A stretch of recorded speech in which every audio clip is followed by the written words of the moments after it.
Breeding quails is my very favorite thing here to do on our homestead. A few years ago, I started breeding Manchurian dilute quails. I got very excited about all of the possibilities with the dilute color and soon found myself having a lot of quails. I then began to look into selling some of the offspring I had to cover the costs of this hobby and to top up my pocket money at the time.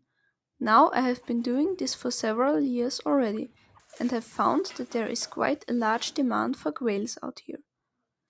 I now want to tell you about my experience and share tips and tricks I learned along the way so that you don't have to make the same mistakes I did. Incubation and raising of the chicks up until 4 to 5 weeks old are the same with all quails, and I will do a separate video on that topic soon. However, I will now start off with how to differentiate the hens from the roosters and what differences there are with keeping them until selling.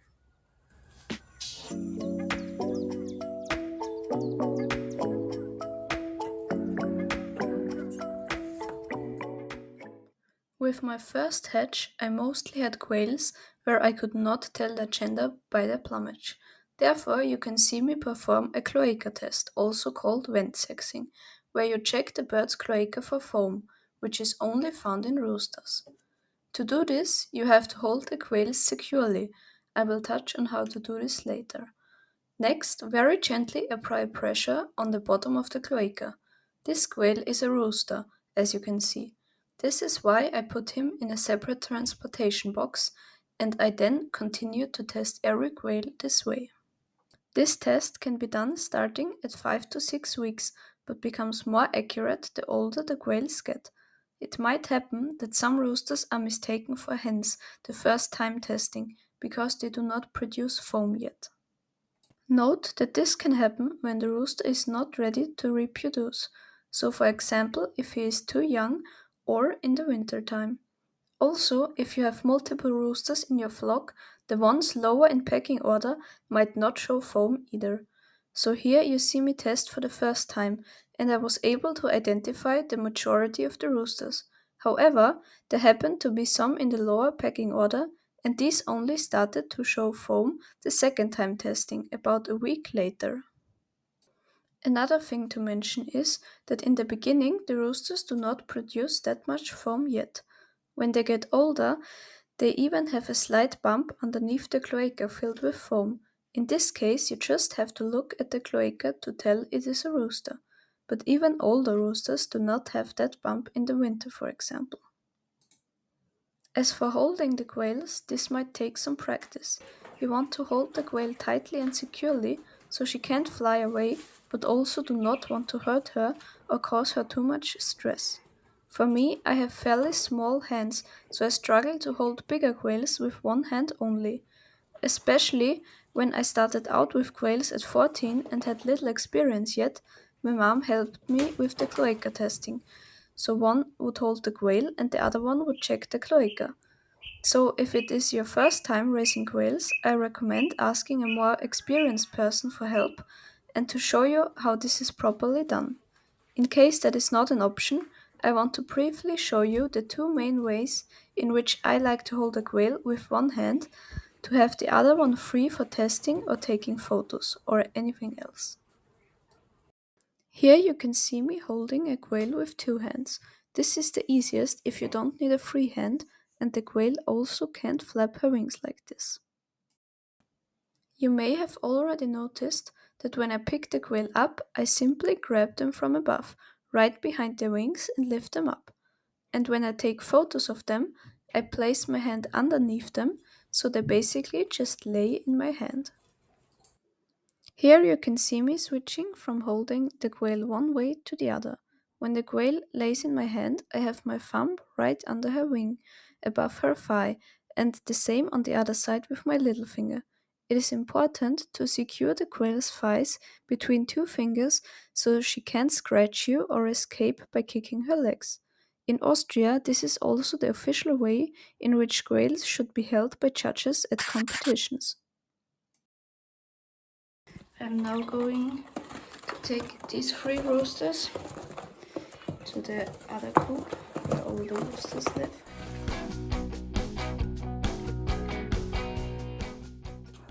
This coop is where the roosters live until they get either sold or slaughtered. So this right here is the coop, and as you can see, they are fighting.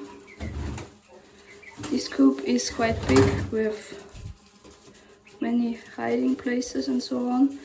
It's still a problem if you can't identify all the roosters at once, because then you have to integrate them in the rooster group. This can lead to fights and so on.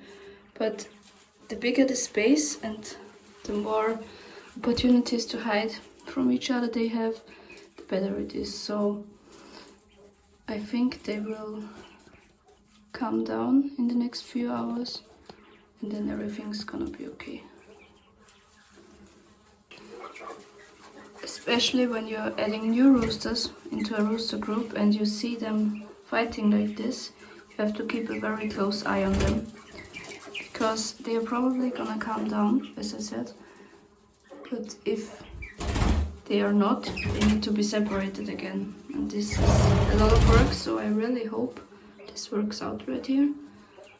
But it most likely does. We'll now leave them alone here to calm down, settle down for a bit, and then return in a few hours to see how they are doing and if they're still fighting or not. So yeah, yesterday we could also identify, I think, about 4 or 3 roosters, and we brought them here in this group and they are already not fighting anymore, so that's pretty nice. In the end it worked out with this group, but I also have had other experiences in the past. You really shouldn't underestimate quails and their ability to be mean to each other. In case you're unsure if a group works out, it is better to separate them by a grid, for example, before there are any bloody eyes or other wounds. Also make sure there are no hens anywhere near the roosters where they could see or hear them. Then they are way less likely to fight. So if you want to sell the roosters, that would now be possible once they are 5 weeks old, because at 5 weeks old you can swap the food they get as chicks to the regular food they get as adults. So from this point on you can sell them. It would be possible before if you have roosters which you can identify by the plumage. If you are selling them before 5 weeks old, the new owner has to be aware of how they should be feeding them, so that there are not any problems with that. They tend to have their highest weight at about 7 to 8 weeks old. After that they are just going to maintain their weight and probably only store more fat. So the ideal age of slaughtering quails is about 7 to 8 weeks. If you have a lot of roosters and they start to fight and you can already see the first ones who might get hurt, you can of course slaughter them before 7 or 8 weeks old. It's just that the weight they have then is the highest. Another thing I would like to talk about now is about the roosters in general. If you don't want to eat them, and if you are like, these are my animals, how could I possibly eat them? I totally understand you. I thought like that a few years ago too, and I have changed my mind now, but it is totally okay if you don't want to eat your roosters. In this case, you just have to evaluate if you really want to breed quails, because if you do, you're gonna have 1 rooster for each hen you get. This should be true. Sometimes there are more roosters, sometimes there are more hens. Anyways, you will have some roosters and you will have to figure out what you are going to do with them. One way is you could try to sell them, but I have to be honest with you, selling roosters is really hard. You cannot expect to sell all of them.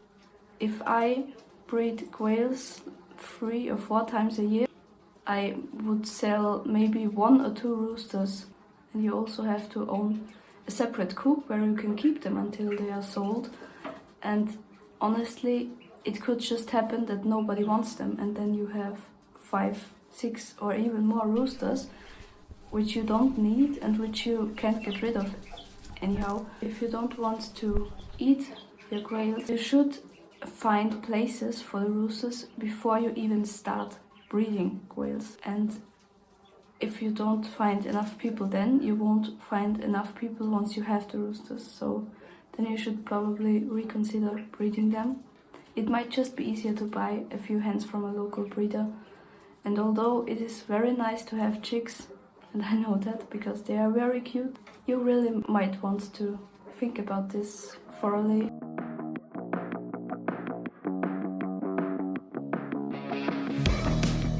So this is the group of quails I will sell. I already put them together in a group so that when they move to their new home, there will not be any stress for the new owner who has to integrate them in the group. A few weeks ago, when I had my last breed, I showed you how to distinguish between hen and rooster if you cannot tell by the plumage. But this breed, I have a lot of quails which you actually can distinguish with the plumage, and I want to show you how. Here I have some quails from the color Manchurian, and here you can tell by the plumage whether it's a hen or a rooster. Alright, so these birds are about 3 weeks old now, and you can start to tell by the plumage. So right here I have a rooster, and you can see that because he has a very orange chest right here, and you don't have any pattern or something on his chest. So this one is going to be a rooster. And right here I have a hen. You can see on her chest it's not as orange, and you have little dots here. And with this color variety, Manchurian, and also with some others, the hens always have dots right here. You can tell about 2.5 weeks or 3 weeks at most whether it's hens or roosters, and that's pretty nice because then you can actually already separate them if you want to, and you can prohibit any aggression between hens and roosters if you just separate the roosters. Right here, this is the color variety of quails that I actually breed, and it's basically a Manchurian, but they have a gene which causes the plumage to lighten up, so they have a more lighter color than the Manchurians. And I have some which are a bit darker, like this one. Here you can also tell that this is a hen, because even though the plumage is a bit lighter, you can still see the pattern, which is typical for hens. This bird, for example, is also a Manchurian dilute, but it is a lot lighter in color, so I cannot tell by the plumage yet whether it's a hen or a rooster. I will be able to once they turn 5 to 6 weeks old. And here the chest is very plain, as you can see, but this can happen with hens and roosters, which is a bit unfortunate. But as I said, I can tell once they are 5 or 6 weeks old. And sometimes with this color variety there are also ones which are nearly white or very, very light. Then I cannot tell by the plumage at all. Right here I have a chick which is a bit younger. She is about 2 weeks old, and she is also Manchurian, and I can already tell the gender by the plumage here. So, okay, so as you can see here on the sides there are already the dots and the pattern forming, which are typically for a hen. I do not have a rooster this age right now in this color, but if it was a rooster you would see here, if the feathers come, that they will be orange. So you can already tell by 2 weeks with this color, which is pretty nice. As I do not breed this color, I mostly sell the hens and I do not use them for future breeding, but as I said, the variation which I breed is Manchurian with an extra gene, a dilute gene, so it happens quite often in breeding that they are normal Manchurians without this extra gene which dilutes the pattern. So yeah, that is why I have quite some of these colors. I have another interesting little bird here, which is also 2 weeks old, just like the Manchurian I just showed you. So he is also 2 weeks old, just like the Manchurian I just showed you. And with this breed I didn't have a separate breeding group. I just collected eggs from my aviary, and there are lots of different color varieties. So I also have different color varieties with this hatch, but this one is really interesting because I do not have any pharaoh colored quails right now, but the dilute gene, which I talked about earlier, can not only apply to Manchurian but also to pharaoh.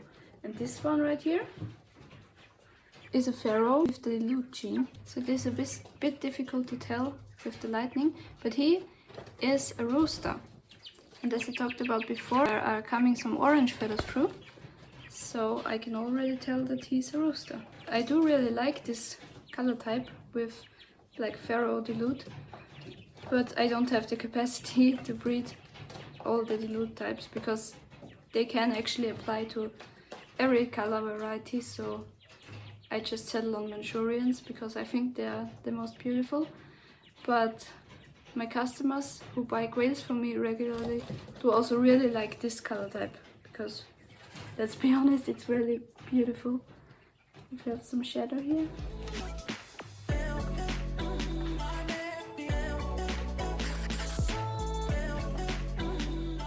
So I have already sold all the hens from the first hatch, and behind me here you can see the chicks from the second hatch, and I will also sell a majority of them. So I plan on keeping like 4 or 5 hens, and these are 22 chicks. There should be a lot to sell. The question is, how do you do that? How do you find people who are trustworthy, who you know will keep good care of your quails? And for me, I have 2 to 3 people who buy quails from me every year. I know them pretty well. One of them, we both breed quails in the same colors, so we exchange hens or roosters. And the rest of the quails I sell, I don't really have to actively sell because there are enough people who come to me and ask if I have quails, if I am going to sell any of them. This happens because I live in a very rural area, so the neighbors and the farmers here know each other quite well. I have sold quails to 2 to 3 people here, and then if someone else wants quails and they ask, hey, where do you have your quails from? And then they exchange numbers and so on, and then people come to me and ask if I have quails available. So per hatch I have at most 30 chicks, sometimes a bit more. All the hens from these hatches I can sell because most of the time I already have enough inquiries so that I can sell all the quails I want to sell. If you're just starting out with quails, if you maybe live somewhere where you don't have connections to other farmers, to neighbors, then this can be a bit more difficult. And I have some tips for you. First of all, I am in a breeders club. So I don't know if there are breeders clubs in other countries too, but I guess so, and especially in Europe there are a lot.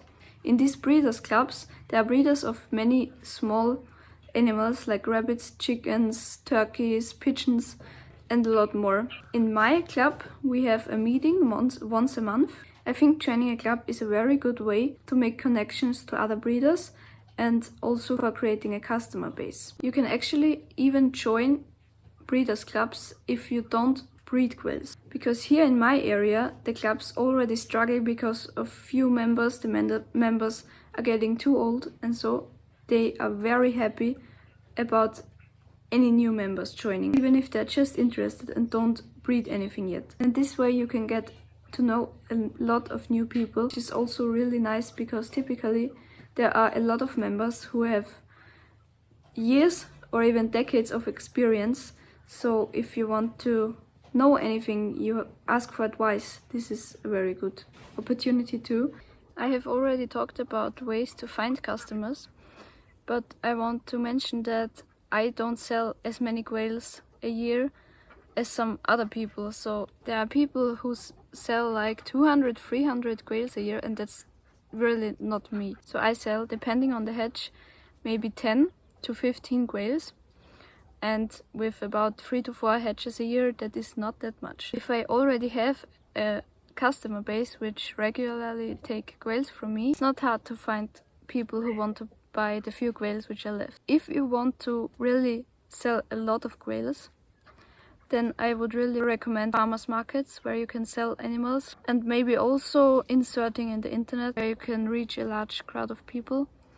In Austria you have to be a bit careful here because you have to be a registered breeder or a registered farmer to sell on the internet.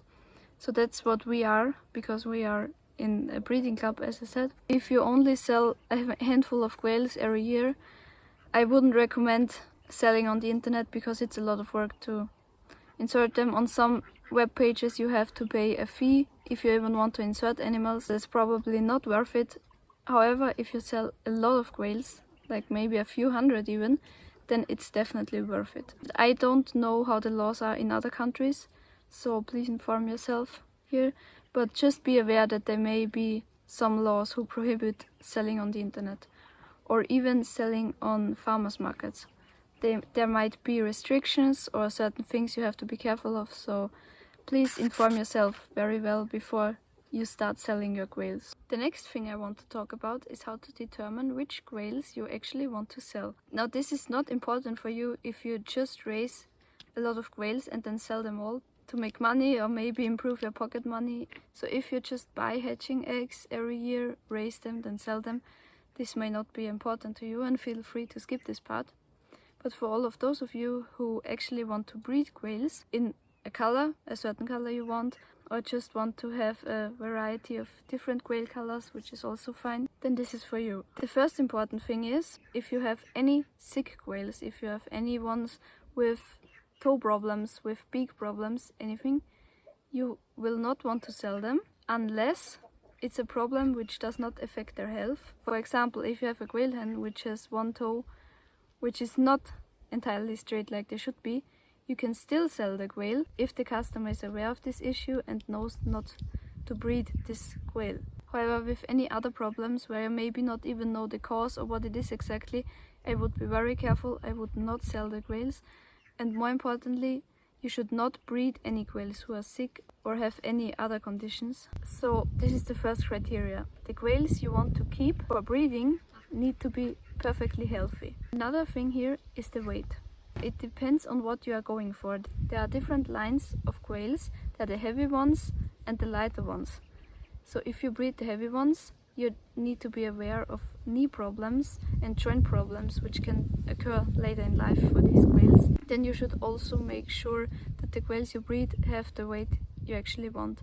This is a bit tricky because you can sell quails by the ages 5 to 6 weeks, but may not have reached their total weight yet, so they might get a little heavier in the following weeks. So after you have checked for any sicknesses and the weight, if that's fine, then you should look at the character of the birds. Character is also very important, because if you have very nervous birds, very unsettled birds, they cause a lot of drama and they cause a lot of trouble, because maybe you have an aviary and you just want to step in the aviary, feed the quails, get them something to drink, I don't know, and they are flying everywhere. That's very stressful, not only for the birds but also for you. So I would really recommend looking at the character and only choosing quails which are very calm in their character. With character, it is important how the quails act with people, humans, but also how they act with each other. This is very important for roosters especially, because roosters should be very calm. They should not cause stress among the hens, and there are a lot of roosters which do cause stress. This can even lead to greater problems. For example, I have had a rooster which I got from hatching eggs from a bigger company, which I will probably not do again because of this, but the rooster turned out really nice, or so I thought. He had such a nice color, and then I wanted to incorporate him in a breeding group. Turns out he actually was very aggressive. He picked the hens which he had, and one of them just barely survived, and this happened overnight. So in the evening everything was fine. I came to the coop in the morning, everywhere was blood, and so I would recommend, even if this is just an exception, choose your roosters wisely. Even if a rooster maybe has such a nice color, if the character doesn't match, I would not take him. Then last but not least, if all these criteria are correct for the birds, then you have to look at the plumage. This is important if you want to breed true by color. Here in Austria we have just a few variations of quails where the color is actually official. So for these colors there is like a guideline on how the quails should look. If you want to breed an official color, please inform yourself. And if you want to breed a color which is not official, like here in Austria most of the colors aren't, then I would recommend for colors where you can tell the gender by the plumage, you keep really good care that this keeps this way, so that the hens don't lose their plumage, which differentiates them from the roosters. And if you don't breed very pure, it can sometimes happen that this gets lost. And if you have a color like tuxedo, for example, you can't tell the gender by the plumage. This is not that of a big deal, so you should just choose the birds which are the most beautiful to you and which match your breeding goals. For example, two tuxedo breeders could have different goals. One could maybe have the goals to make his line of quails heavier, because maybe he wants to have the quails for meat. The other could have the goal of making them lighter, and the next one maybe has the goal to have more white feathers, whereas some other maybe wants to have the tuxedos without any white. So there are a lot of options. You just have to be clear of your goals with your breeding, and then you should be good to go.